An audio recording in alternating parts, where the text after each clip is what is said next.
বাবাকে বলতেছি এইভাবে বলতে বলতে বলতে বলতে একদিন হঠাৎ করে বৃহস্পতিবার দিবাগত রাত, সবাই যেমন ঘুমায় আমিও ঘুমায়া গেলাম। ফজরের আজান শুরু হয়েছে, ঘুমটাও ভেঙে গেল। ফজরের আজান শেষ হয়ে গেল, চোখের মধ্যে আবার কেমন যেন একটু ঘুমের ভাব এসে গেছে।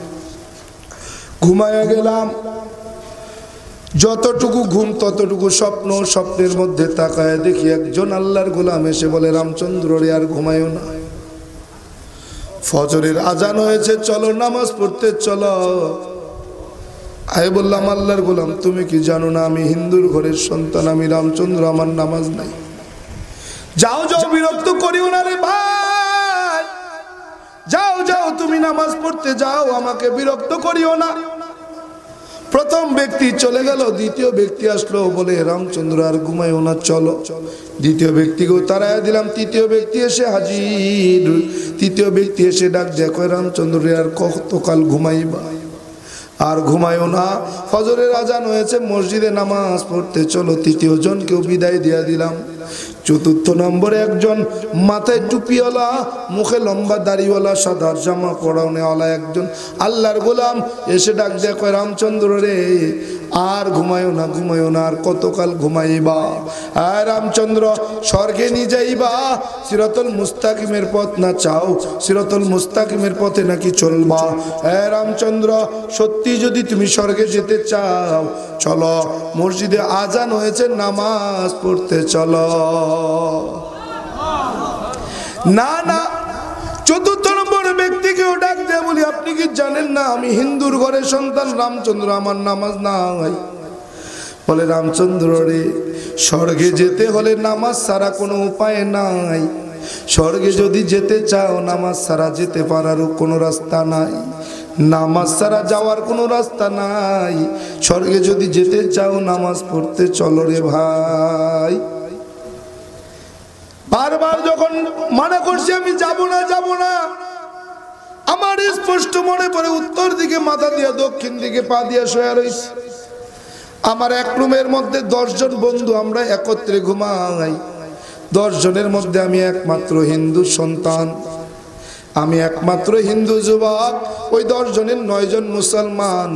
ওই 10 জনের মধ্যে আমি একজন। উত্তর দিকে মাথা দিয়ে দক্ষিণে পা দিয়া শুয়ে রয়েছি। ডান পাশে এতটুকু খোলা জায়গা, একজন মানুষ কোনো রকম হাঁটাচলা করতে পারবে। ঠিক আমার হাতের এই বরাবর চতুর্থ নম্বর হুজুর ব্যক্তি আইসা দাঁড়ায় দাঁড়ায় আমাকে ডাকতেছে, যখন বারবার নিষেধ করছি। আরে চতুর্থ নম্বর ব্যক্তিটা আমার হাতের ঠিক এই জায়গাটায় শক্ত কইরা ধইরা টান দিয়ে উঠায়া বসায়া দিছে। আর রামচন্দ্র আর ঘুমায়ও না, উঠো চলো, তোমার না নিয়ে আমি আজকে নামাজে যাব না, চলো। তুমি না স্বর্গে যাবা, তুমি না স্বর্গে যাইতে চাও, তুমি না স্বর্গে যাইতে চাও, তুমি না বৈকুণ্ঠে যেতে চাও। স্বর্গে যদি যেতে চাও নামাজ ছাড়া যাওয়ার কোনো রাস্তা নাই। বারবার বারবার বারবার যখন বলতেছে, আমার টান দিয়া উঠায়া বসায়া দিয়া কয় রামচন্দ্র চলো না। বললাম হুজুর আপনি তো জানেন কালেমা না পড়লে নামাজ পড়ে কোনো লাভ হবে না, ইমান যার নাই নামাজের কোনো দাম নাই। ও হুজুর আপনি তো জানেন ইমান নাই, নামাজ পড়ে কোনো ফায়দা হবে না। বলে ইমান আনবে। বললাম হুজুর আমি যতটুকু জানি কালেমা পড়তে গেলে পবিত্র হতে হবে, আমি পবিত্রতারও কোনো অংশ জানি না। হুজুর ডাক দেয়া বলে চলো তোমারে পবিত্রতা শিখায়া দেই, তোমারে কালেমা পড়াইয়া দেই, তোমার নামাজ শেখায়া দেই। না না না, বারবার যখন বলতেছিলাম উনি আমার হাতটার এই জায়গায় ধরে টান দিয়া খাট থেকে নামাইয়া আমারে টানতে টানতে নিয়ে যায়। বললাম হুজুর অজু জানি না, অজু কেমনে করব? বলে তুমি চলো আমি তোমারে অজু শিখায়া শিখায়া দিব। উনি আমারে অজুখানায় নিয়া কয় রামচন্দ্র অজু বানাও। বললাম হুজুর অজু তো বানাইতে জানি না। উনি আমারে অজু বানাইয়া নিজে নিজে নিজে নিজে আমারে অজু শেখায়া শেখায়া দেখায়া দেখায়া দেয়।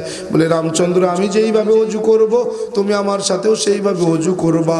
অজু শেষ কইরা মসজিদের দরজায় যখন নিয়ে গেলেন, মসজিদের মুসল্লিদের ডাক দেখো, মুসল্লিরা রে জান্নাতি মানুষ দেখবি নাকি? আয় আয় আয়। মুসল্লিগুলো দৌড়াই আইসা দরজার সামনে দাঁড়িয়ে দেখে আমি রামচন্দ্র দাঁড়াইয়া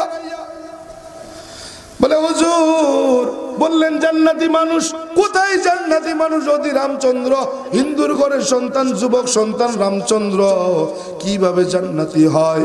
আল্লাহ ওই ৪র্থ নম্বর হুজুর ব্যক্তি ডাক দেয়া কয়, তোমরা কি জানো না মান ক্বালা লা ইলাহা ইল্লাল্লাহু মুখলিসান ফাদাখুলাল জান্নাহ, যে ব্যক্তি ঈমানের সাথে একবার কালেমা পাঠ করবে আল্লাহ পাক রব্বুল আলামিন তার পিছনের সমস্ত গুনাহগুলো মাফ করে দেবে, তার নামটা জান্নাতের খাতায় উঠাইয়া দিবে। মুসল্লিগুলো দৌড়ে এসে আমাকে জড়াইয়া ধরতে শুরু করলেন, কেউ কোলাকুলি করে, কেউ মুসাফা করে, কেউ গালের মধ্যে চুমু দেয়, কেউ কপালের মধ্যে চুমু দেয়, কেমন যেন পাগলের মতো হয়ে গেল।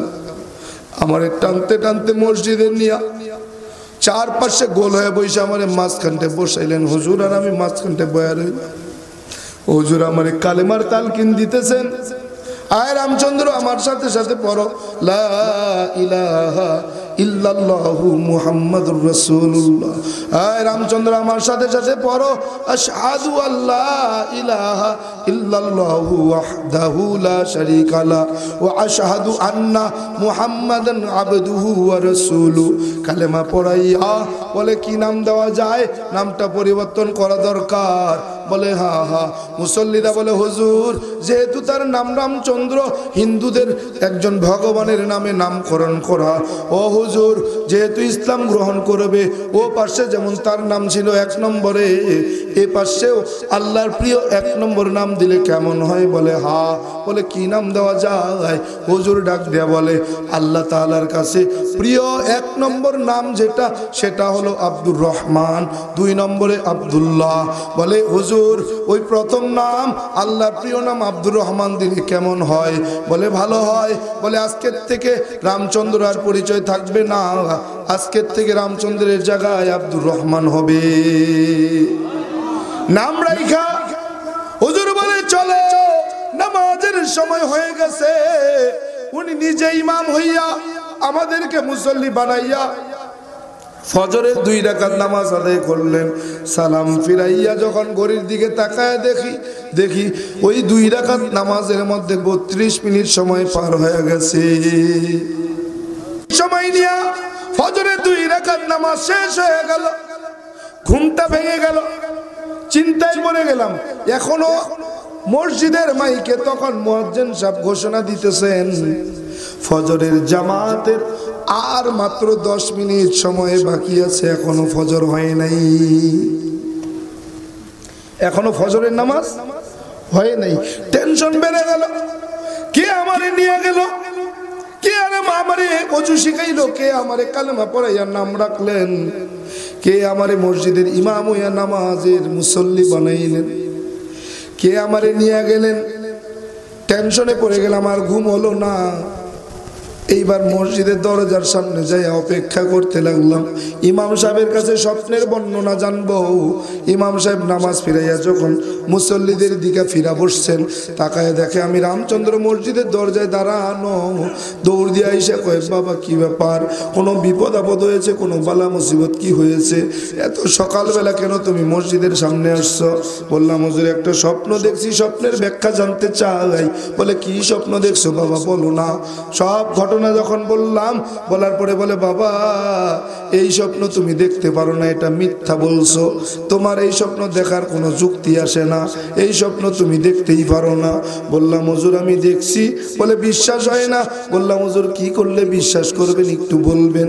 বলে বাবা তুমি যে স্বপ্নের মধ্যে অজু করছো, অজুটা করে তুমি আমাকে কি দেখাইতে পারবা? বলে হ্যাঁ।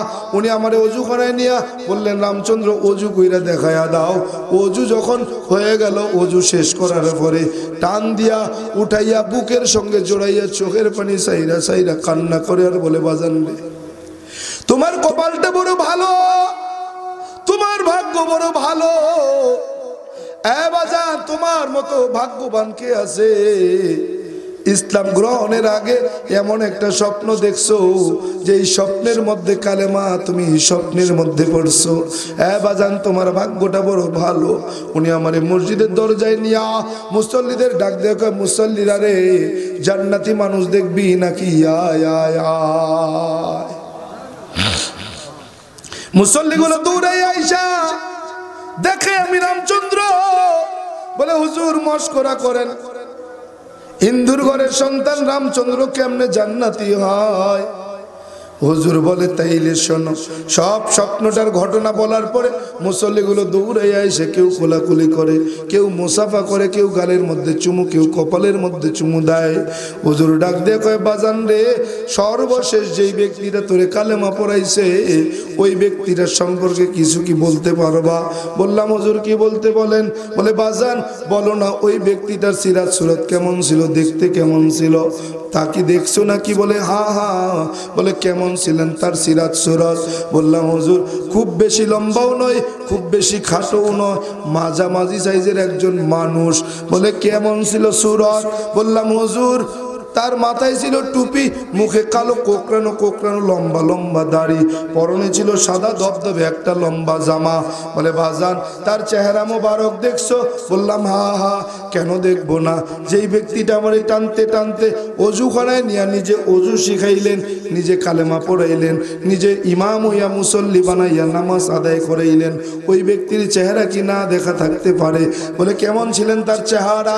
বললাম হুজুর দাদি নানিদের মুখে শুনেছিলাম চাঁদেরও কলঙ্ক আছে, কিন্তু পূর্ণিমার চাঁদ যখন পূর্ব আকাশে ওঠে গোটা দুনিয়ায় আলোকিত হইয়া যায়। এ হুজুর ওই ব্যক্তিটা যখন অন্ধকার রাতে আমার ঘরে ঢুকছেন, আমি অন্ধকার ঘরে তাকায়া দেখলাম তার চেহারার মধ্যে এত আলো এত আলো এত আলো, চাঁদের কলঙ্ক থাকতে পারে, ওই ব্যক্তির চেহারায় কোনো কলঙ্কের দাগ নেই। হাদিস পড়তে গিয়া দেখলাম আম্মা জান আয়েশা রাদিয়াল্লাহু আনহা ডাক দিয়ে বলেন, সাহাবা একরাম বললেন ও গো আম্মা জান আমার রাসূলের চেহারা কেমন ছিল? আম্মা জান বলেন ও সাহাবীরা, দুনিয়ার জমিনে ইউসুফ আলাইহিস সালামের মতো সুন্দর যুবক আর দুনিয়ার জমিনে দ্বিতীয়টা নাই। ইউসুফ আলাইহিস সালামের চেহারার দিকে তাকাইয়া মিশরের যুবতীগুলো ফল কাটতে যায় হাতের আঙ্গুল কাইটা ফলাইছে। ইউসুফ আলাইহিস সালামের জায়গায় যদি আমার নবী থাকতেন, ওই মিশরের সুন্দরী যুবতীগুলো শুধু আঙ্গুল না নিজের কলিজা কাইটা ফেলতেন, বলতে পারতো না। আমার নবীর চেহারা এমন ছিল। একদিন ঈশার নামাজের মুহূর্তে আমি সুই দিয়া কাঁথা সেলাই করতেছিলাম, হঠাৎ করে আমার হাত থেকে সুইটা পড়ে গেল, আমি অন্ধকার রাতের খুঁজে পাইলাম না। ঈশার নামাজ পড়ে যখন আমার নবী আমার রুমের মধ্যে আসছে, আমি আমার নবীর চেহারার আলো দিয়া হাতের হারানো সুইটা খুঁজে পাইছি। হুজুর ডাক দিয়ে বলে বাজান রে, তোর কপালটা বড় ভালো, কপালটা বড় ভালো, কপাল বড় ভালো। বললাম হুজুর কেন? বলে যে ব্যক্তিটাকে দেখার জন্য এতদিন অপেক্ষা করছি, ব্যক্তিটা দেখতে পারি নাই, ওই ব্যক্তি তুমি হিন্দুর ঘরে ধরা দিছে, তোমার মতো ভাগ্য আর কয়জনের হতে পারে? বললাম হুজুর কে ছিলেন তিনি? বলে বাজান রে, স্বপ্নের বর্ণনা যদি সত্য হয়, বর্ণনার মধ্যে যদি কোনো ভুল না থাকে, যেই ব্যক্তিটা তোমারে কালেমা পড়াইছে, ওযু শিখাইছে, নাম রাখছে, নামাজ পড়াইছে, তিনি আর কেউ নয়, তিনি হলেন আমাদের নবী, বিশ্ব নবী মুহাম্মদ আরবি মুহাম্মাদুর রাসূলুল্লাহ সাল্লাল্লাহু আলাইহি ওয়া আলিহি ওয়াসাল্লাম ছাড়া আর কেউ নয়। বললাম হুজুর কেন আসলেন? বলে বাজার, মৃত্যুর পরবর্তীকালে কি তুমি স্বর্গে যাইতে চাও? বলে হ্যাঁ। বলে বাজান স্বর্গে যাইতে চাইলে নামাজ ছাড়া যাওয়া যাবে না।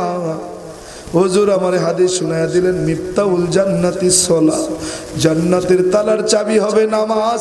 যে ব্যক্তি নামাজ পড়বে জান্নাতে যাবে, যে ব্যক্তি নামাজ ছাড়বে জাহান্নামে যাবে। আল্লাহর নবী কেন আমাকে দেখা দিলেন? বলে বাবা সত্যের পথ চাইছো, সত্যের পথ দেখায়া চলে গেছে। ওরে বাবা, আমি বললাম হুজুর আমার করণীয় কি? বলে করণীয় সব স্বপ্নের মধ্যে হয়ে গেছে, আনুষ্ঠানিকতা বাকি, সামাজিকতা বাকি। বললাম হুজুর কি করা লাগবে? বলে সবার সামনে তোর পরিচয় হতে হবে, আনুষ্ঠানিকতার মধ্যে তোকে পরিচিত হতে হবে। করণীয় সব স্বপ্নের মধ্যে হয়ে গেছে। বললাম হুজুর কিভাবে পরিচিত হতে হয়, কিভাবে পরিচিত হব? বলে বাজান তুমি যদি রাজি থাকো তুমি আমার সঙ্গে আজকে যাইতে পারো। বললাম কোথায়? বলে বাজান রে আজকে অগ্রায়ণের চরমনায়ের মাহফিল অনুষ্ঠিত হবে। ওই আল্লাহর কুতুব উদ্বোধনী বয়ানের দ্বারা চরমনায়ের ঐতিহাসিক অগ্রায়ণের মাহফিল শুরু করবেন। তুমি যদি রাজি থাকো আমার সঙ্গে যাইতে পারো। আল্লাহর কুতুবের কাছে যাইয়া নতুন কইরা কালেমা পইরা ওই স্টেজের ঘোষণায় তুমি সবার কাছে পরিচিতি লাভ করতে পারো। বললাম হুজুর দেরি করতে চাই না, চলেন না। হুজুর আমারে ডাক দিয়ে কয় বাজান এমনি যাওয়া যাবে না, তোমার বাবার কাছে ফোন দিয়া দাও। বাবার কাছে ফোন দিয়া দিলাম। বাবারে ডাক দিয়ে কয় কাকা রামচন্দ্র আপনার ছেলে? বলে হ্যাঁ। কি করছে আমার ছেলে? বলে তেমন কিছু করে নাই, মুসলমান হতে চায়, আপনার মতামত জানতে চাই। বলে বাজান আমার ছেলে মূর্খ নয়, আমার ছেলেদের মধ্যে সবচেয়ে শিক্ষিত, আমার ছেলেদের মধ্যে পণ্ডিত, ও যথেষ্ট বোঝে, যথেষ্ট জ্ঞান রাখে। ও যদি মনে করে ইসলাম ধর্ম ভালো, ইসলাম ধর্ম গ্রহণ করবে, আমি বাবার পক্ষ থেকে কোনো বাধা নাই, নিষেধ নাই। হুজুর আমারে কয় ভাইজান ওই রামচন্দ্র ভাইদের কাছে একটু ফোন দিয়া দাও।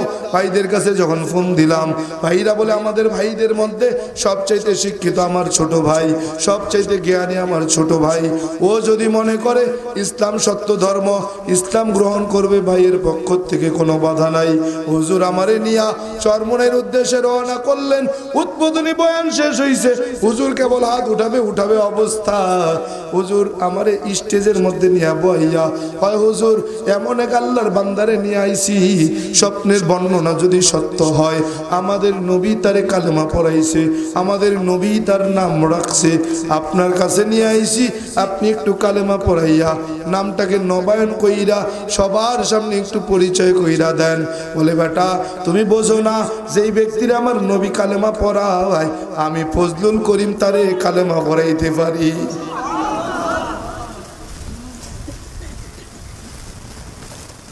হুজুর ডাক দেখো, হুজুর ইমাম সাহেব কা হুজুর নাম রাখছে আব্দুর রহমান, নামটা কি একটু খেয়াল দেবেন? বলে বেটা যারে আমার নবী নাম রাখে সেই নামের খেয়াল করার ক্ষমতা আমার ফজলুল করিমের আছে। মাথাটা আগায়া দিলাম, বললাম হুজুর একটু দোয়া দিতেছি। মাথার মধ্যে একটা থাবা দিয়ে কয় বেটা দোয়া চাইতে আসে না, দোয়া চাওয়ার জিনিস না, যা যা দোয়া চাইতে হবে না রে গোলাম, যা যা দোয়ার কাজ করবি, দোয়া বেড়া ভাঙ্গা ঢুকবে। বললাম হুজুর মাইকে একটু ঘোষণা দিবেন, সবাই আমার একটু চিনবে। বলে বেটা তোরে চিনার জিম্মাদার কি আমি নি, তোরে চিনাইবে তোমার মাওলা, যা যা। এমন একটা সময় আসবে তুই কাউরে চেনো না, তোরে সবাই চিনে।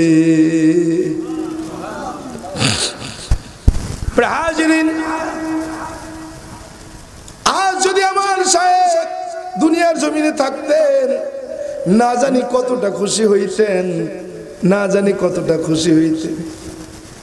আল্লাহর কুতুবের দোয়ার ফল পাইলাম, কিন্তু আল্লাহর কুতুবকে হারাইলাম, আর কোনদিন এই জমিনের মধ্যে আসবে না।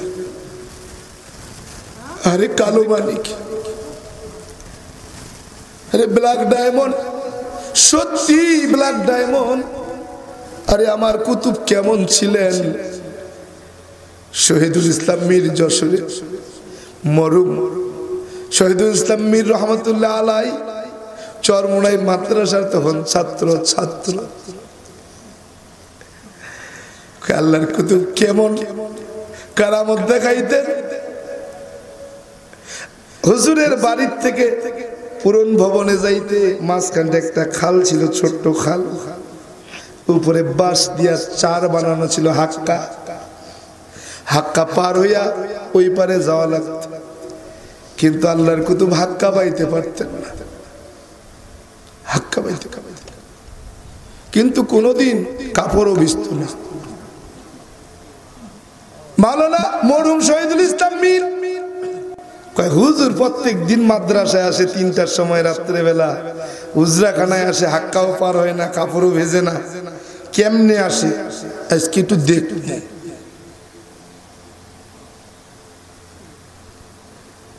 শহীদুল ইসলাম মীর রহমতুল্লাহ আলাইহি বলেন, আমি একটা ঝোপের আড়ালে লুকায় রইছি, হুজুর কেমনে মারা দেখমু। শহীদুল ইসলাম মীর রহমতুল্লাহ আলাইহি ডাক দিয়ে কয়, আমি দেখলাম আমার শায়েখ খালের পারে আইসা কিছুক্ষণ দাঁড়াইয়া আসমানের দিক তাকায়া কি যেন পড়লেন, পড়ার পরে পানির উপরে নামলেন, পানির উপর দিয়ে হাইটা হাইটা হাইটা হাইটা হুজরাখানায় আসতে, হুজরাখানায় আইসা কেবল বইছে, বইয়াই ডাক শুরু করছে, মীর কোথায় মীর। ওই রাত্রেবেলা মীরের ডাকে, মীরের ওদিক খবর হয়ে গেছে, হায় হায় হুজুর তো আমার দইরা ফেলাইছে। মীর গেছে মাথা নিচু বইরা, সামনে যায় বইছে, হুজুর হাজির। কিছু দেখছো?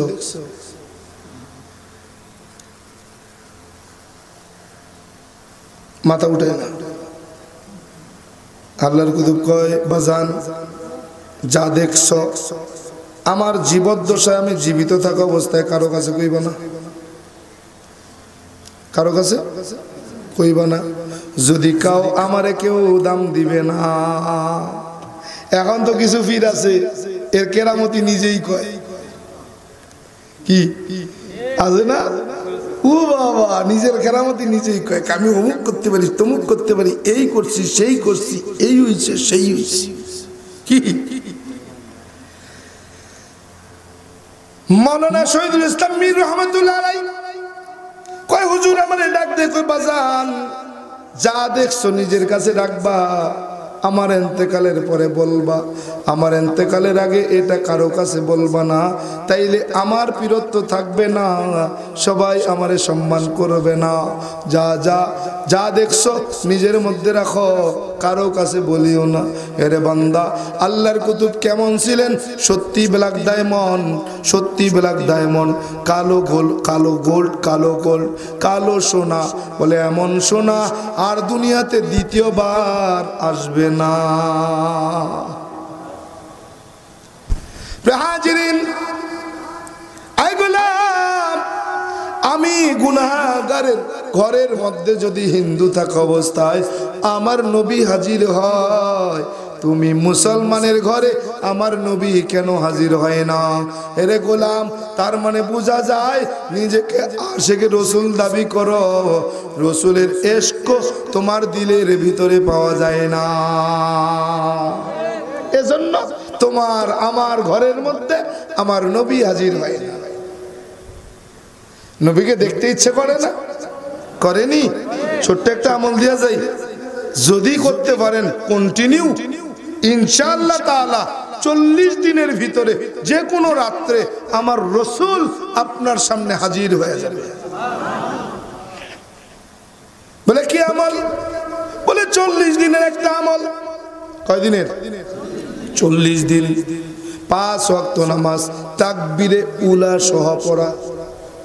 কি তাকবীরে উলা? বলে এটা এমন একটা দামি আমল, আমাদের গোরা রশিদ আহমেদ গঙ্গুহি রহমতুল্লাহ আলাইহি 18 বছর একটা না তাকবীরে উলা সহ নামাজ পড়ছেন। একদিন হঠাৎ কইরা আসরের নামাজে তাকবীরে উলা ছুটে গেছে, তাকবীর উলা ছুটে গেছে।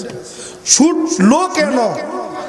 এই আসরের নামাজ আল্লাহর ওলি আলিয়ে কামেল 27 বার আদায় করছেন। কয়বার? 27 বার। কেন? আমার তাকবীরে উলার ছুটছে। কেন ছুটছে? কোনদিন ছুটলো না, আজকে কেন ছুটলো? এই কেন ছুটলো? 27 বার এক আসরের নামাজ আদায় করছে। আমার আপনার সেই তাকবীরে উলার খোঁজ আসেনি? গেলেই বললেই তুই যাবো, যাই। আরে কেবল দাঁড়াইছে, যাই না। কি হালত? আহা, কেমন কেমনে বুঝামু তাকবীরে উলা যে কত বড় দাম। বলে 40 দিন পর্যন্ত তাকবীরে উলা সহ 5 ওয়াক্ত নামাজ, তাকবীরে উলা সহ 5 ওয়াক্ত নামাজ। কয়দিন? 40 দিন একটানা 5 ওয়াক্ত নামাজের পরে 21 বার, কয়বার? 5 ওয়াক্ত নামাজের পরে 21 বার দুরূদ শরীফ পড়া। কয়বার? কত ওয়াক্ত? দৈনিক 5 ওয়াক্ত নামাজের পরে 21 বার করে দুরূদ শরীফ পড়া। যে কোনোটা আপনার কাছে যেটা সহজ মনে হয়, আপনি যেটা পারেন। আপনাকে যে দুরূদ দিব এটা যদি না পারেন, আপনি যেটা পারেন সাল্লাল্লাহু আলাইহি ওয়াসাল্লাম এতটুকু করলে হবে। কতবার? 21 বার। কয় ওয়াক্ত? 5 ওয়াক্ত নামাজে। কয়দিন? 40 দিন। যদি আপনি আমলটা কন্টিনিউ করতে পারেন, কসম খোদার এই 40 দিনের ভিতরে যে কোনো রাত্রে আমার নবী বিশ্ব নবী মুহাম্মদ আরবি মুহাম্মদুর রাসূলুল্লাহ সাল্লাল্লাহু আলাইহি ওয়াসাল্লাম স্বপ্নের মধ্যে আপনার ঘরে হাজির হয়ে যাবে। করা যাবে ইনশাআল্লাহ। এখন তো খালি আমরা ওয়াজ শুনি, বর্তমান সময়ে কি ওয়াজ খালি শুনি, আমল করি না। আসলে আমল করব কেমনে? বক্তাও তো আমল করে না, আমলিয়াতের বক্তাও আমরা আনি না। সুর আছে, কণ্ঠ আছে, গান কইতে পারে, এই বক্তার কদর আছে কি ঠিক না? যেই বক্তা মানুষকে আমলের জন্য বয়ান করে, সুর ছাড়া বয়ান করে, এই বক্তারে আমরা দেখতেই পারি না। দুনিয়া কি বক্তা কি কি ঠিক না? আহা, বলে বক্তা আমল করে না তো শ্রোতা আমলিয়াত হবে কেমনে? বক্তার ভিতরে আমল নাই তো বক্তা নামাজ পড়ে না তো শ্রোতা নামাজ পড়বে কেমনে? কি আল্লাহ তাআলা বলছেন, ইয়া আইয়ুহাল্লাযীনা আমানু লিমা তাকুলুনা মা লা তাফআলুন, হে ঈমানদার আমার বান্দা বান্দীরা, ওই বয়ানটা করো, ওই কথাগুলো বলো যেই কথাগুলোর উপরে তুমি আমল করো, যেই কথাগুলোর উপরে তুমি আমল করো সেই কথাগুলো বলো। এখন আমরা তো কথা বলি, বলতে যাই, বলি এমন বলাই বলি, শ্রোতা কান্দে জারে জারে হয়ে যায়, কান্দা বেহুশ, কিন্তু এই ময়দান থেকে বের হতে দেরি, ওয়াজ ভুলতে দেরি নেই। কি ঠিক কিনা? অনুচিত কথা কইলেই তো সমস্যা, জামু কই তেজন্য। এই কোরআন সত্য না মিথ্যা? হ্যাঁ, 100-র মধ্যে কত ভাগ? হ্যাঁ, আচ্ছা 100 ভাগ যদি কোরআন সত্য, এই কোরআনের মধ্যে যে জান্নাতের বয়ান আছে এটা সত্য না মিথ্যা?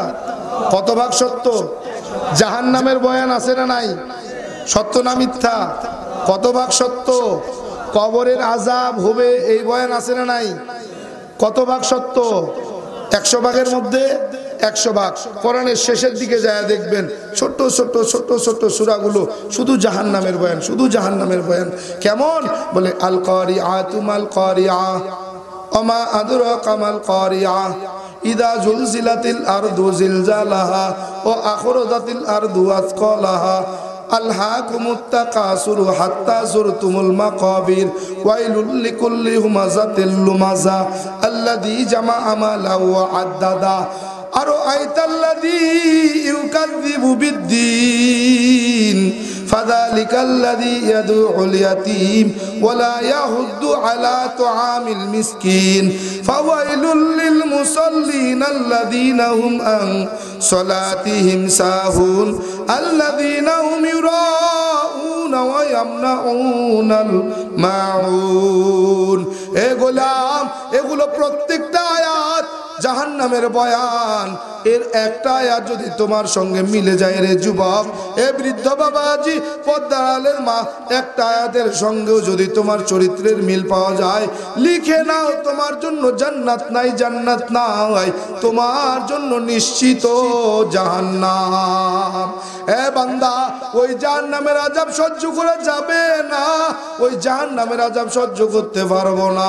এজন্য আজকে এই ময়দান থেকে ওয়াদা করতে হবে, আয় আল্লাহ দুনিয়ার জমিনে যতদিন বাইচা থাকবো আর জীবনে কোনোদিন নামাজ ছাড়বো না, নবীর সুন্নতের জবাই করব না, পিতামাতার খেদমত করব, বেয়াদবি করব না, হক্কানি ওলামা একরাম পীর মাশায়েখের সঙ্গে বেয়াদবি করব না, কোরআনটাকে বিশুদ্ধভাবে তিলাওয়াত করতে শিখব, কোরআনওয়ালা সন্তানের বাবা হব, মা হব। আয় আল্লাহ আল্লাহ বেপরদায় বেকানা নারী আর পুরুষের সামনে যাব না, দেশ ও রাষ্ট্রের বিরুদ্ধে ষড়যন্ত্র করব না। আয় যুবকে বৃদ্ধ বাবাজি পদ্মার আলের মা, তওবার নিয়ত যদি খাঁটি হয়, দিলের মধ্যে যদি মুনাফিকি না থাকে, খাঁটি তওবার নিয়তে দুটা হাত আমার আল্লাহরে দেখায়া দাও। নারে তাকবীর, নারে তাকবীর। আল্লাহ তাআলা তওবা করেছি, জীবনে নামাজ ছাড়বো না, নবীর সুন্নতের জবাই করব না, পিতামাতার খেদমত করব, বেয়াদবি করব না, হক্কানি ওলামা একরাম পীর মাশায়েখের সঙ্গে বেয়াদবি করব না, কোরআনটাকে বিশুদ্ধভাবে তিলাওয়াত করতে শিখব, কোরআনওয়ালা সন্তানের বাবা হব, মা হব, বেগানা পুরুষের সামনে আল্লাহ বেপরদায় যাব না, আয় আল্লাহ বেগানা নারী আর পুরুষের সামনে বেপরদায় চলবো না, দেশ ও রাষ্ট্রের বিরুদ্ধে ষড়যন্ত্র করব না। আয় আল্লাহ আপনি আমাদের সকলের তওবাকে কবুল করে নেন, তওবার উপরে মজবুত হয়ে চলার তৌফিক দান করেন, বলেন আমিন।